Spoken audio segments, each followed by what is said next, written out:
All praises to the Most High and His only begotten Son. I'm Brother Josiah, here with the Watchman 144, and today's study is called Why Rome Isn't the Fourth Beast, Part 4, the leopard, the bear, and the lion.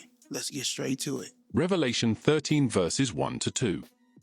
And I stood upon the sand of the sea, and saw a beast rise up out of the sea, having 7 heads and 10 horns, and upon his horns 10 crowns, and upon his heads the name of blasphemy.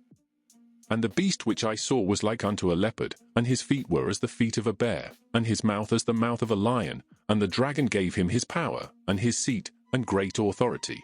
Here in Revelation 13 and verse 2, the Bible shows us that the fourth beast is a composite. It has the body of the leopard, the feet of a bear, and the mouth of a lion.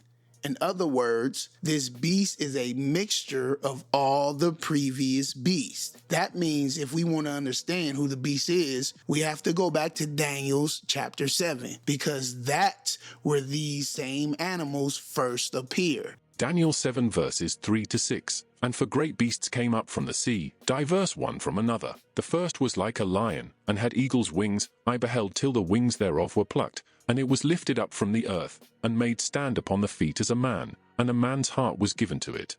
And behold another beast, a second, like to a bear, and it raised up itself on one side, and it had 3 ribs in the mouth of it between the teeth of it, and they said thus unto it, Arise, devour much flesh. After this I beheld, and lo another, like a leopard, which had upon the back of it 4 wings of a fowl. The beast had also 4 heads, and dominion was given to it. Daniel tells us about the 3 beasts that rise before the fourth. The lion represents Babylon, the bear represents the Medo-Persian Empire, and the leopard represents Greece, which after Alexander the Greek's death was divided among his 4 generals. But notice this though, each of these empires ruled over the same region, the heart of Mesopotamia in the lands north of Judea. So when Revelation 13 shows the final beast having the body parts of the lion, the bear, and the leopard, the question is, how did this fourth beast end up with the characteristics of the empires that came before it? Let's get another verse. Daniel 2 verse 40.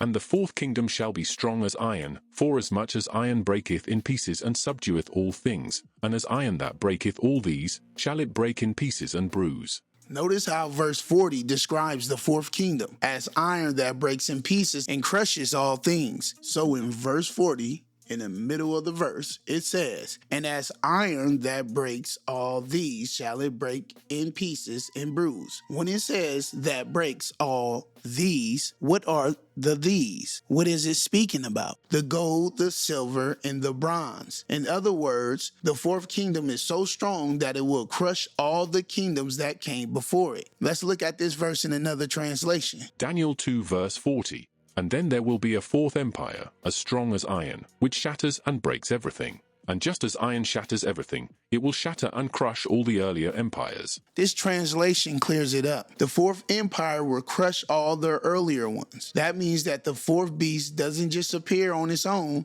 It absorbs, conquers, and inherits the lion, the bear, and the leopard. That's why Revelation 13 shows the final beast having their body parts, because it rules over the same lands those empires once ruled. Let's get another verse. 2 Esdras 11:40. And the fourth came, and overcame all the beasts that were past, and had power over the world with great fearfulness, and over the whole compass of the earth with much wicked oppression, and so long time dwelt he upon the earth with deceit. Ezra confirms exactly what Daniel and Revelation show. The fourth beast came and overcame all the beasts before it. That means it conquered the lion, the bear, and the leopard, Babylon, Persia, and Greece. This explains why the final beast looked like a mixture of them. Let's go and take a look at the empires, the territories that the previous beast ruled. So Babylon was from 605 to 539 BC. Its core territory was Mesopotamia, modern-day Iraq. It expanded and controlled much of the Fertile Crescent, included Babylon, Assyria, and parts of Syria, Jordan, and Israel, and it reached into northern Arabia. If the Babylonian Empire ruled today, it would cover the modern lands of Iraq, Syria, Jordan, Lebanon, Israel, Palestine, parts of Saudi Arabia, and Kuwait. Let's get the bear. The Medo-Persia Empire was from 539 to 331, and its core territory was Persia and Media, and it expanded and controlled all of Mesopotamia and the Levant, and it stretched east into Afghanistan and Pakistan. It stretched westward into Asia Minor, which is Turkey, south into Egypt and Libya. Now, if the bear ruled today in our modern times, its territory would consist of Iran, Iraq, Turkey, Egypt, Libya, Afghanistan, Pakistan, Israel, Jordan, Syria, Lebanon, and parts of Saudi Arabia. Now, what about the leopard? Greece was from 331 to 146 BC. Core territories, Greece and Macedonia. Expansion under Alexander the Greek swept through Turkey, Syria, Egypt, Mesopotamia, Persia, and all the way to India. After his death, the empire divided into four. Now, if the leopard, if they ruled today in our modern times, their territory would consist of the countries of Greece, Turkey, Egypt, Israel, Palestine, Syria, Iraq, Iran, Afghanistan, Pakistan, Lebanon, Jordan, Cyprus, and parts of India. Notice the pattern. All three previous beasts ruled the same land. They ruled the same regions. Now check this out. If the fourth beast is truly next in the chain, if it's next in line, shouldn't it also rule those same areas? Now everybody think Rome is the fourth beast, right? So let's put Rome to the test and see if it follows this pattern. Did Rome rule the same territories as the previous beast? Rome ruled Egypt, Israel, Judea, Syria, Asia Minor, Greece, North Africa, and parts of Europe. Now, when it comes to the lion, the Babylonian Empire, Rome took Syria, Israel, and Judah and parts of Mesopotamia, briefly under Trajan around 116 AD. But Rome never permanently held Babylon, which is southern Iraq. Babylon stayed under Parthian and Persian control. So the Roman Empire could not have defeated the lion because the lion was already in ruins.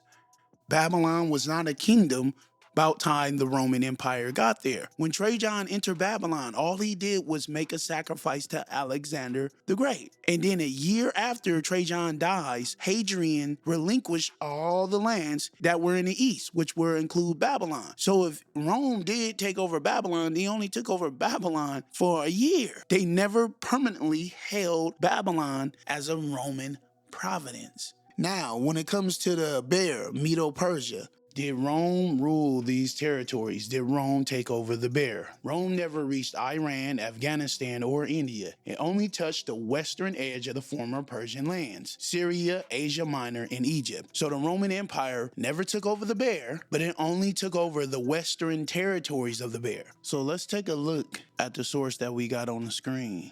Justin, Epitome of Pompeius Trogus, Book 41. The Parthians, in whose hands the empire of the East now is, being assailed by the Romans, also, in 3 wars, they alone, of all nations, were not only a match for them, but came off victorious. This historical statement describes the Parthians' military against the Roman Empire. The Parthians, an ancient people from the region of Parthia, were not only able to defend themselves against repeated Roman attacks, but also emerged victorious in these wars, making them the only nation to successfully withstand Roman military might. So let's look at 2 more sources. Plutarch, Life of Crassus, Parthian Tactics at Carrhae. For the Parthians shot as they fled, and next to the Scythians, they do this most effectively, and it is a very clever thing to seek safety while still fighting, and to take away the shame of flight. Ammianus Marcellinus, Residential Gesti Book 25, Terms of Joviant's Treaty, Ceding Territory. Bynzes, a noble Persian, acting for Sapor, receives from Jovian the impregnable city of Nisibis. The citizens are unwilling to quit their country. 5 provinces, with the city of Singara, and 16 fortresses, are, according to the terms of the treaty, handed over to the Persian nobles. So if you look at the 2 sources that we have on the screen, these 2 sources also explain the Parthians encountering the Romans and how the Parthians were successful. The Battle of Carrhae is a historical event that proved the effectiveness of the Parthian shot against the Roman army. The Parthian cavalry, with their superior mobility, annihilated the heavy armed Roman legions in the desert terrain. That's the Battle of Carrhae. And the second source that's under under the Battle of Carrhae. That happened in 363 AD, and it was following the death of the Emperor Julian during his Persian campaign. His successor, Jovian, was forced to make a humiliating peace treaty with the Persian king, Shapur II, to secure the survival of his army. Now, the Roman Empire was supposed to be iron. So this guy had to, in that second source under the Battle of Carrhae, right? It says that he had to make a treaty to secure his army. That means,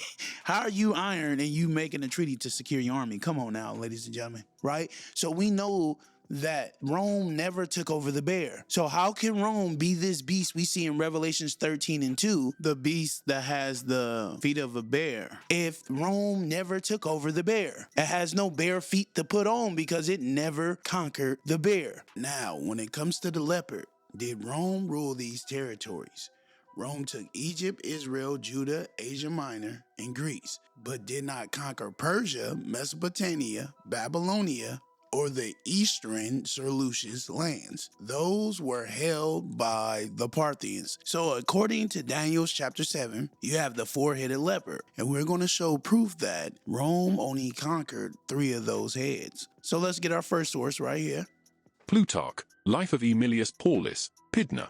In the Battle of Pydna, the Roman army of Consul Lucius Aemilius Paulus defeated the forces of the Macedonian king Perseus. This battle put an end to the separate national existence of Macedonia. So, according to the source we just read, the Roman Empire defeated the Macedonian king Perseus in the Battle of Pydna. And we know that Macedonia was a part of Alexander the Greek's empire. It was one of the territories of one of his 4 generals. Let's get the next one. Pausanias, Description of Greece 7.16, Sack of Corinth. The majority of those found in it were put to the sword by the Romans, but the women and children mummies sold into slavery. So now we have these 2 dates, right? We see that Rome conquered Greece to 168, and we got 146 BC, right? So here is where we have the problem. So it says the Parthians regained lands from the Seleucid Empire in 247 BC. The year 247 BC is widely considered the start of the Parthian Empire, when the Parni tribe's leader, Arsaces I, conquered the region of Parthia from a Seleucid governor. This marked the beginning of their long struggle and eventual independence from the Seleucid Empire. So, in 247 to 244 BC, you have the leader of the Parni tribe going against one of the governors of the Seleucid Empire. So now what we're going to do is we're going to read some sources on the Parthian Empire versus the Seleucid Empire. Let's get some sources. Strabo, Geographica 1.9.2. After the decline of the Macedonian power, the Parthians under Mithridates not only made themselves masters of Parthia, but added Media and Babylonia, and the greater part of the lands beyond the Euphrates. So Strabo says, soon as the Macedonian Empire lost power, it says that the Parthians came in and took over the lands beyond the Euphrates. And this was under Mithridates I. Let's get another source. 1 Maccabees 14:1-2.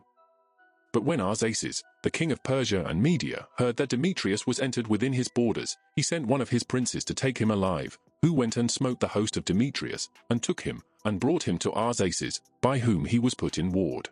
So this scripture is biblical evidence that the Parthian military defeated and captured a Seleucid ruler. Remember the date says 138 BC, right? So let's get another source. Josephus, Antiquities the 13th of May, 11. But Demetrius passed over Euphrates, and came into Mesopotamia, as desirous to retain that country still, as well as Babylon, and when he should have obtained the dominion of the upper provinces, to lay a foundation for recovering his entire kingdom. For those Greeks and Macedonians who dwelt there frequently sent ambassadors to him, and promised that if he would come to them, they would deliver themselves up to him, and assist him in fighting against Arsaces, the king of the Parthians. So he was elevated with these hopes, and came hastily to them, as having resolved that if he had once overthrown the Parthians, and gotten an army of his own, he would make war against Trypho, and eject him out of Syria, and the people of that country received him with great alacrity. So he raised forces, with which he fought against Arsaces, and lost all his army, and was himself taken alive, as we have elsewhere related. So Josephus even says that Demetrius II was taken over by the Parthian kings. And we know that Demetrius II, Nicator, a Seleucid king, right, was taken over by the Parthians. So let's get another source. Josephus, Antiquities of the Jews 1:3.8.3. After Antiochus had been slain by the Parthians, the nation of the Parthians became great and prosperous. So the government of the Seleucids ceased, and the kings of Parthia obtained all the countries beyond the Euphrates. Now, if we look at majority of Alexander's the Greek, his land, majority of his land was beyond the Euphrates River. But let's keep going. We're not done yet. Let's get another source. Justin, Marcus Junianus Justinus, Epitome of Pompeius Trogus, Book 38, Chapter 10. Antiochus undertook a war against the Parthians, and was at first victorious, but afterwards, being surrounded by their forces, was killed in battle, and his army destroyed. Thus the power of the Syrians, which had so long lasted, was at length overthrown by the Parthians. If we look at this timeline I got on the screen, in 247, the Parthians were fighting the Seleucid Empire. In 168 BC to 146, Rome conquers Greece. So after this, it should be no more Greece, no more Macedonia, right? It shouldn't be no more generals after this. It shouldn't be nothing left over for somebody to conquer. But we see that 165, 132 to 129 BC, we see the Parthians conquering the Seleucid Empire, which is the main empire out of all the four heads. So when it comes to the Leopard, Rome conquered 3 of the generals, or let's just say he took the territories of those generals. But when it comes to the Seleucid Empire, the Romans did not conquer the Seleucid Empire, which was the strongest of all 4. And this breaks the prophetic pattern, because the pattern is they all ruled the Mesopotamia area. All the beasts in Nebuchadnezzar's dream all ruled the Mesopotamia area. Fully, the Roman Empire never fully ruled the Mesopotamia area. So let's get some historical sources on this. Strabo Geography, Book 16, Chapter 1, Section 28. The Euphrates and the land beyond it constitute the boundary of the Parthian Empire, but the parts this side the river are held by the Romans and the chieftains of the Arabians as far as Babylonia, some of these chieftains preferring to give ear to the Parthians and others to the Romans, to whom they are neighbors. Strabo, the ancient geographer, tells us clearly that the Euphrates River was the boundary between Rome and Parthia. Rome ruled to the west of the river, Parthia ruled to the east. That means Rome never pushed into Persia. Let's get another source. Velleius Paterculus, Compendium of Roman History, or Book 2, Section 101. On an island in the Euphrates, with an equal retinue on each side, Gaius had a meeting with the king of the Parthians, a young man of distinguished presence. This spectacle of the Roman army arrayed on one side, the Parthian on the other, while these two eminent lands not only of the empires they represented but also of mankind thus met in conference, truly a notable and a memorable sight, it was my fortunate lot to see early in my career as a soldier, when I held the rank of tribune. As for the meeting, first the Parthian dined with Gaius upon the Roman bank, and later Gaius supped with the king on the soil of the enemy. Here we read about a Roman general meeting the king of Parthia. And where did they meet? On an island in the Euphrates River, which is neutral ground, right? That shows that the river was a hard border. Rome stayed on one side, Parthia stayed on the other side. Rome never took the eastern lands of the previous beasts. Let's get another source. Historia Augusta, Hadrian. On taking possession of the imperial power, Hadrian at once resumed the policy of the early emperors, and devoted his attention to maintaining peace throughout the world. For the nations which Trajan had conquered began to revolt, the Moors, moreover, began to make attacks, and the Sarmatians to wage war. The Britons could not be kept under Roman sway. Egypt was thrown into disorder by riots, and finally Libya and Palestine showed the spirit of rebellion, whereupon he relinquished all the conquests east of the Euphrates and the Tigris. When Trajan tried to conquer east of the Euphrates, his successor, Hadrian, quickly gave it all back. He abandoned those conquests, admitting Rome could not hold them. That means Rome never permanently ruled Babylon, Persia, or the lands beyond the Euphrates. These ancient sources all confirm what prophecy already shows us. Rome's empire stopped at the Euphrates. It never possessed the full territories of Babylon, Persia, and Greece. Yet Revelations 13:2 says that the final beast is made up of the lion, bear, and leopard, meaning its dominion must stretch over all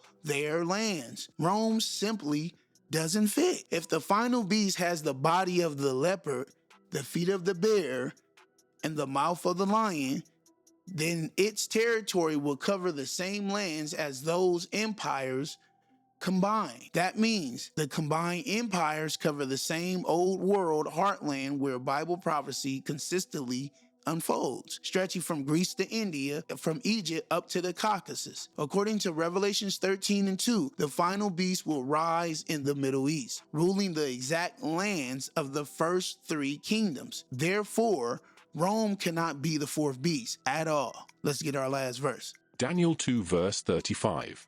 Then was the iron, the clay, the brass, the silver, and the gold broken to pieces together, and became like the chaff of the summer threshing floors, and the wind carried them away, that no place was found for them. And the stone that smote the image became a great mountain, and filled the whole earth. When the stone strikes the statue, which we know the stone represents for the kingdom of God, it doesn't just destroy the iron, the clay feet. It says that the iron, the clay, the brass, the silver, and the gold are all broken together. That means that the lion, the bear, and the leopard must still be present at the end, joined together with the fourth beast. This shows that the Antichrist's kingdom won't be just one nation. It will be a composite empire ruling over all the territories of the kingdoms before it. I'm Brother Josiah here with the Watchman 144, and we just completed the study, Why Rome Isn't the Fourth Beast, Part 4, the leopard, the bear, and the lion.